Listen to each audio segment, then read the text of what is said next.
Hello everyone, in this video I'll design and build a wooden crate for shipping. In a previous video I made a visual instruction manual to help assemble the Gothic church. Then in a second video I shared with you how I securely wrap and pack miniature figures and larger models for transportation. In conclusion, I'll now explain all the steps to build a solid shipping crate.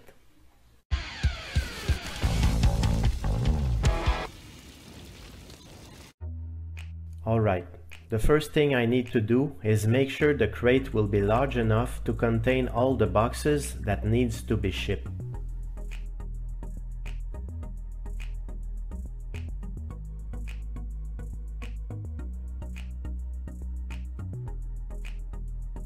I place the boxes one against the other, as well as the panels of the base.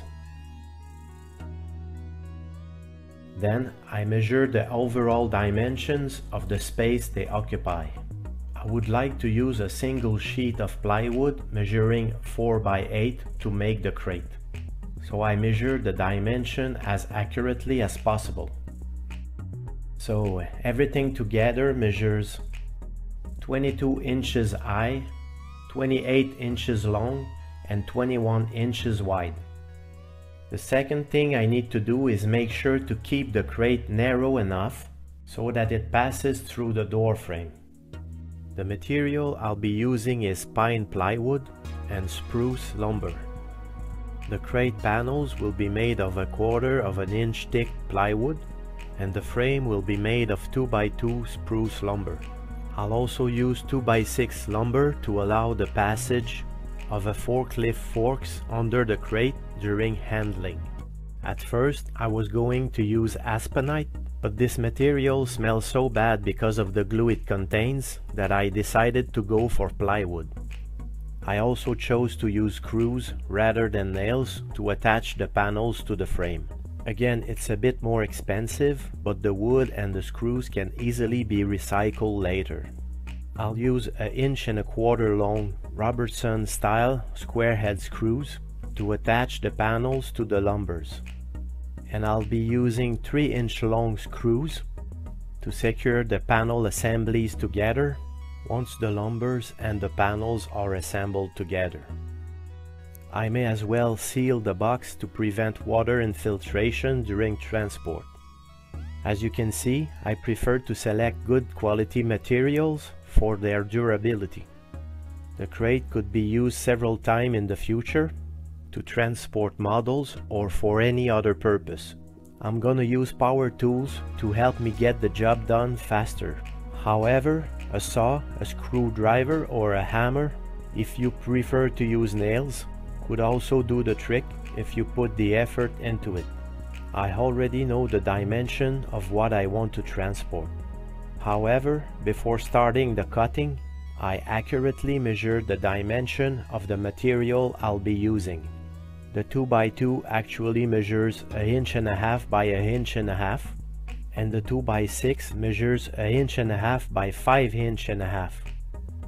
Working with the right dimension is very important to ensure a good design. This will save me time and money from having to recut the wood, or even worse, having to start over if the pieces of wood are cut too short. Now let's design the crate. Several options can be added to the wooden crate as needed. Handles to help with lifting. Hinges could be added to the lid.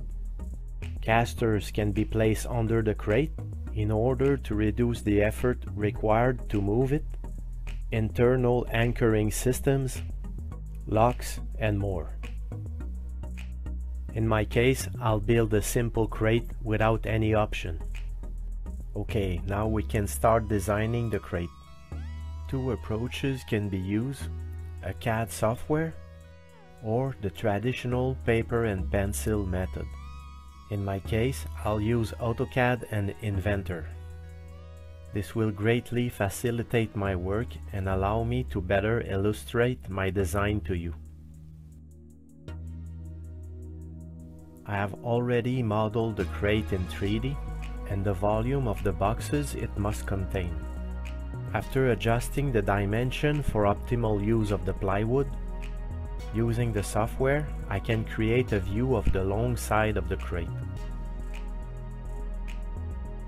Then I create a section view to see inside the box, looking from the left side. The hatch area represents the packages that are contained in the crate. We can clearly see that there's a gap on top, a space of 0.63 inch, which is 5/8 of an inch in decimal. There's also 0.38 inch clearance on each side, giving a 3/4 inch clearance in total. Subsequently, when I create a view of the shorter side of the crate, and then make a section view to see inside, we see that there is still a clearance of 0.63 inch on the top and 0.5 inch on each side between the content and the crate. These gaps are important to allow the content to be placed in the crate without compressing it too much. The empty spaces can be padded later before closing the crate. Again, 5/8 of an inch on top, 3/8 of an inch on each side for a total of 3/4 inch on the short side, and 1/2 an inch on each side for a total of 1 inch clearance on the length. To calculate the width of the bottom and top panels, I add the width of the content plus 2 layers of plywood plus 2 lumber and the gap. So that's 21 inch plus twice 1/4 inch plus twice 1.5 inches plus 3/4 of an inch for clearance, which makes 25 1/4 inch. Same thing for the total length of the bottom and top panels.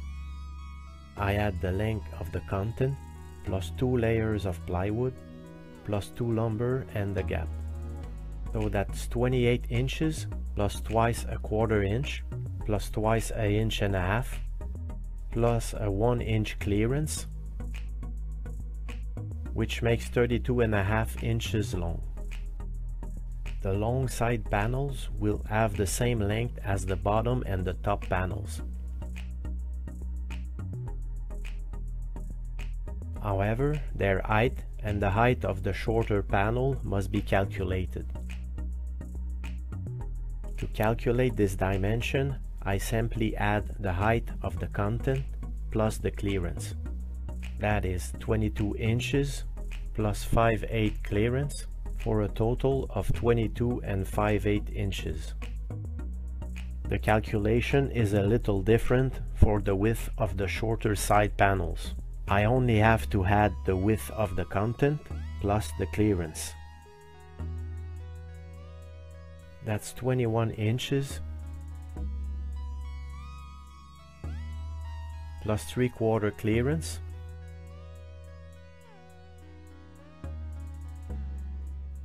for a total of 21 3/4 inches.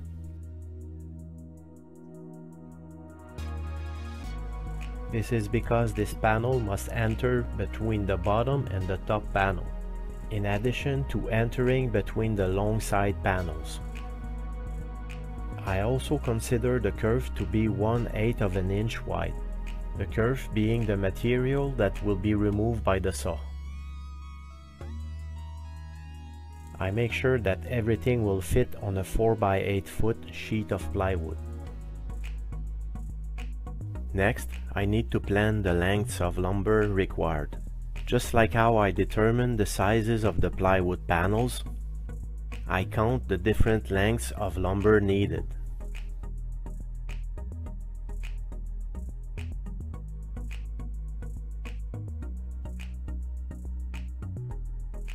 Each length of lumber has a unique name to identify it, making it simple to do this exercise using the software.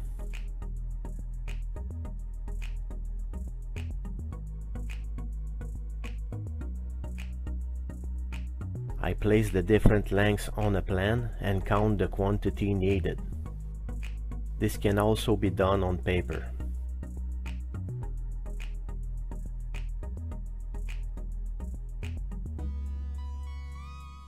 Once I have the total quantities of each length, along with their respective length, I optimize the use of each 8-foot lumber. I also consider 1/8 of an inch saw curve between each pieces of wood.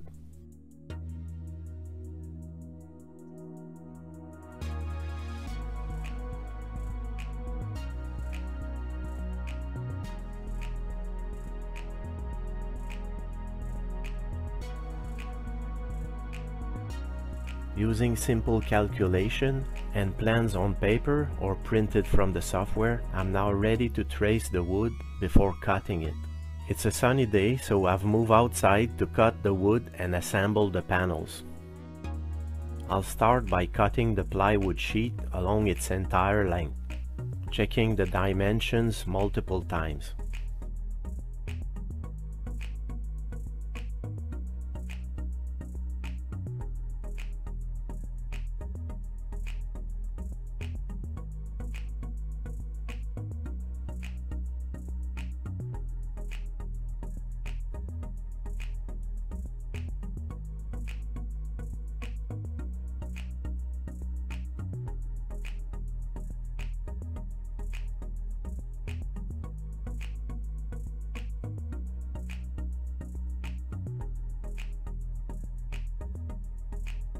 I draw a straight line along the length.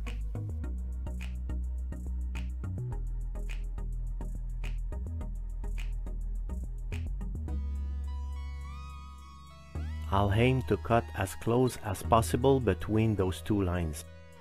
I also identify and prepare the first cut on each length of lumber.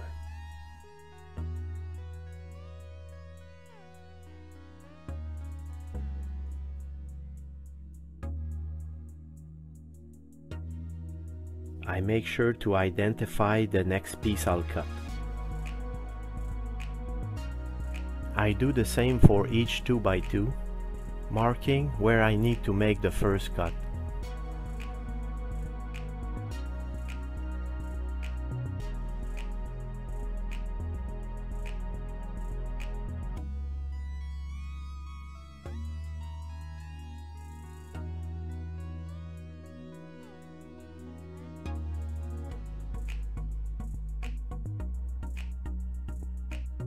The reason for identifying the next piece of wood is to avoid making mistakes when cutting the final pieces. Now that the initial lines are traced, I can begin cutting. I use a C-clamp to hold the plywood in place. Of course, I'll also wear safety glasses.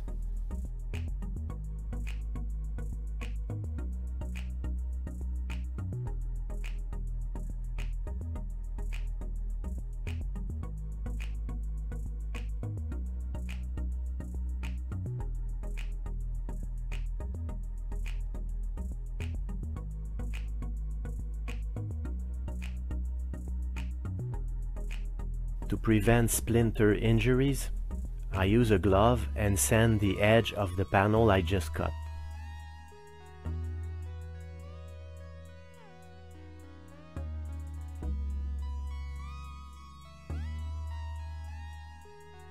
I double check the dimension before proceeding further.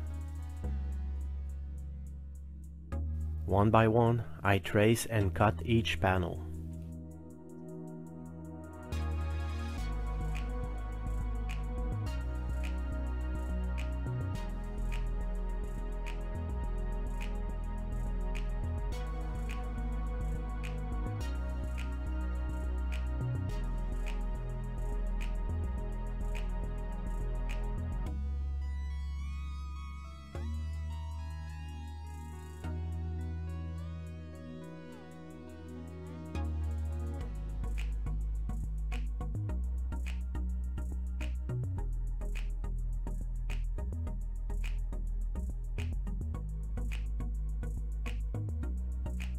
Once again, I take my time cutting each pieces of lumber, ensuring the ends are sanded to remove any splinters. I cross out each piece on my plan as I cut them. Since the crate may be lifted by a forklift, I changed my mind and chose to use a 5/8 of an inch thick plywood for the bottom panel of the crate. This will significantly increase the overall strength and stability of the crate. After cutting all the parts, I perform a test assembly before screwing the pieces of the base together. Starting with the 2x6, I begin screwing the pieces together. You'll notice that most of the screws will be on the interior side of the crate once the assembly is complete.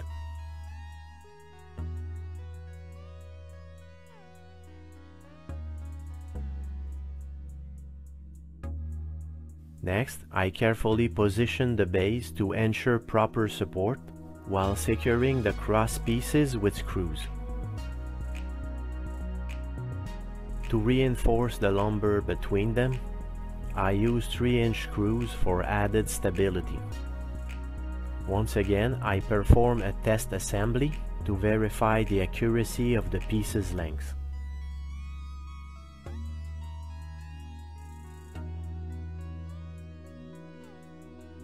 Then, using 1¼ inch long screws, I proceed to assemble the pieces together, taking care not to pass through the plywood.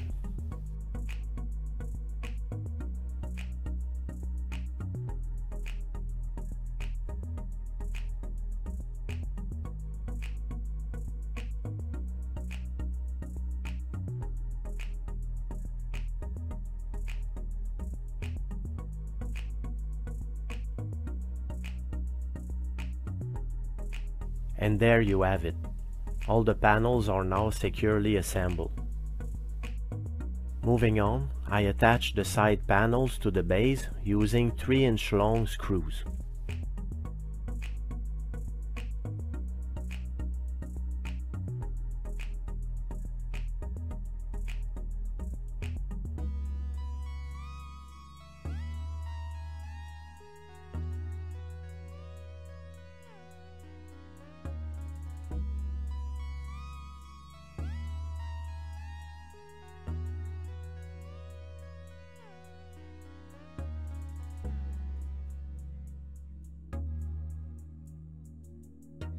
Once all the side panels are firmly attached to the base, I further secure them together with 3-inch long screws.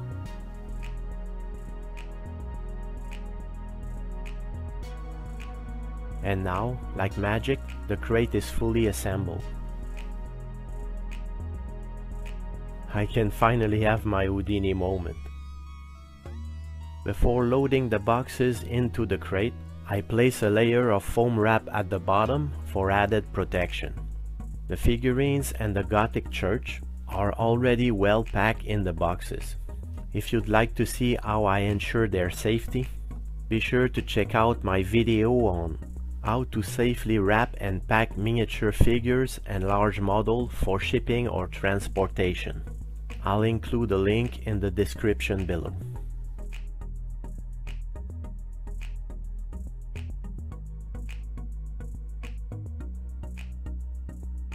All the boxes easily fit into the crate, and there is even plenty of room for the panels of the base.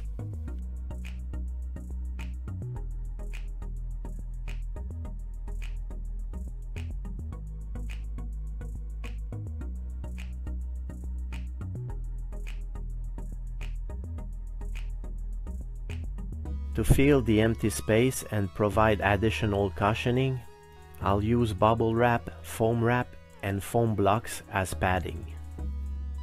I secure the foam spacers together using tape.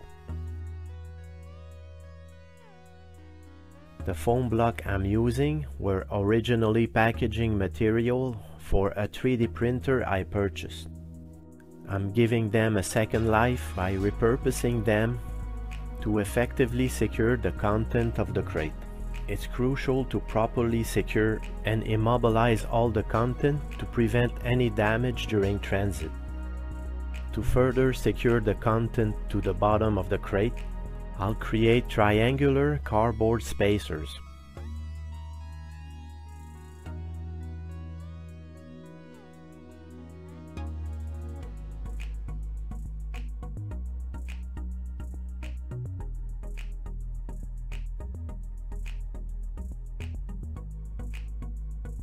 Prior to screwing the lid in place, I add a foam wrap on top of all the content. This will help seal the top of the crate. To prevent any cracking of the lid lumber and facilitate easy removal, I drill holes, reducing friction on the screws. Note that the lumber on the side panels won't be drilled, ensuring a secure grip for the screws.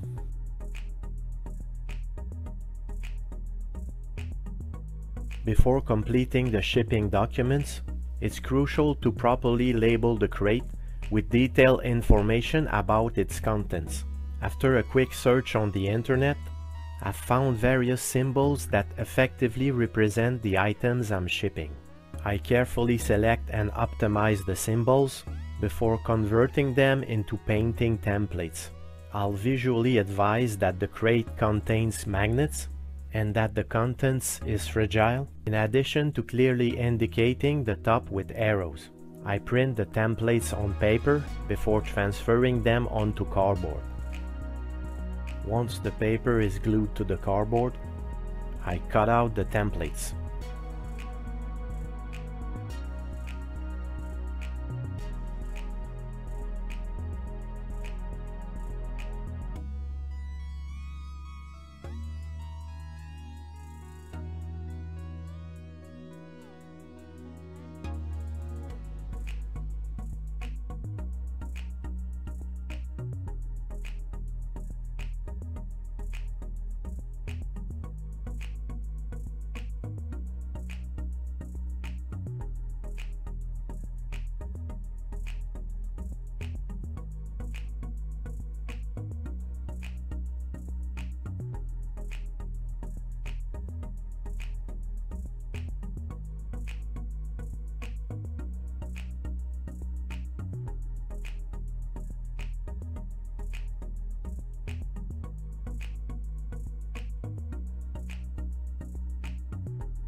To label the crate, I use black spray paint.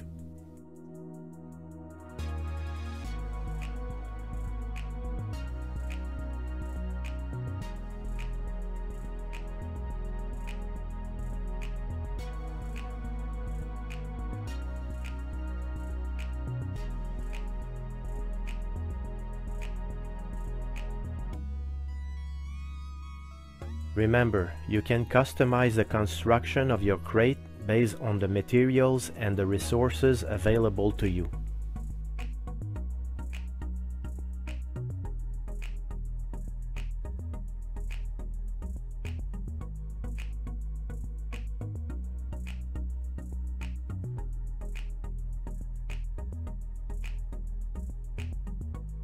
If this video has provided valuable assistance to those of you who plan to ship a substantial number of miniatures or large models, I would greatly appreciate your support with a like.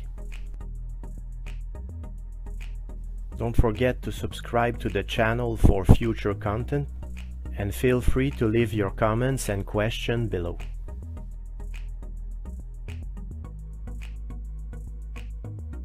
Thank you all for watching, and until next time, take care.